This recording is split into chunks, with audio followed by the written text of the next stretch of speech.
آج کی جو یہ تقریر ہے میری زندگی کی مشکل ترین تقریروں میں سے ایک تقریر ہے، اور کئی دن سے میں اس سوچ میں مبتلا تھا کہ کیا بولوں، کہاں سے شروع کروں اور کہاں ختم کروں۔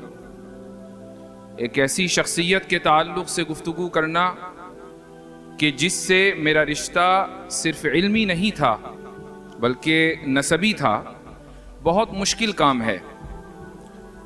1 مہینے سے غم کی اس وادی کو سر کر رہا ہوں۔ انتقال کو 1 مہینے سے کچھ زائد کا عرصہ ہوا ہے، اور غم ہے کہ مندمل نہیں ہوتا، اور یہ ایک ایسا غم ہے کہ جو شاید زندگی میں کبھی ختم نہ ہو۔ ایسا نہیں ہے کہ اس غم کا سامنا زندگی میں یا اس دنیا میں پہلی مرتبہ میں نے کیا ہو۔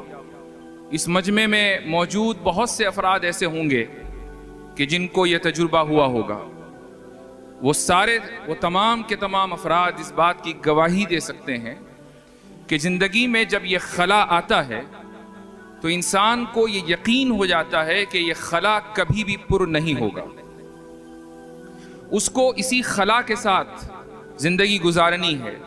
یہ جو سائبان اس کے سر سے ہٹا ہے اور دھوپ کی تپش اسے محسوس ہو رہی ہے، اسے اسی دھوپ کی تپش میں چلنا ہے، اکیلے چلنا ہے۔ لوگ آئیں گے اور یہ کہیں گے کہ ہم تمہارے ساتھ ہیں، اور یقیناً ہوں گے، لیکن وہ سرپرستی اور وہ ساتھ کہ جو بڑوں کے، جو والدین کی وجہ سے انسان کو ملتا ہے، وہ ساتھ کبھی میسر نہ ہوگا۔ یہ جو غم ہے، اس غم کو نہ تو بھلایا جا سکتا اور نہ ہی اس کو کبھی کم کیا جا سکتا۔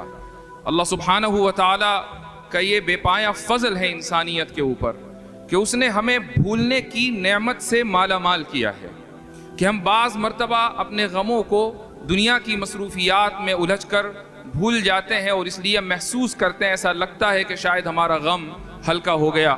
لیکن جب پھر اس شخصیت کا تذکرہ آتا ہے کہ جس شخصیت کے وجود سے آپ کا وجود ہے، جب اس کا تذکرہ آتا ہے تو وہ غم پھر ہرا ہو جاتا ہے۔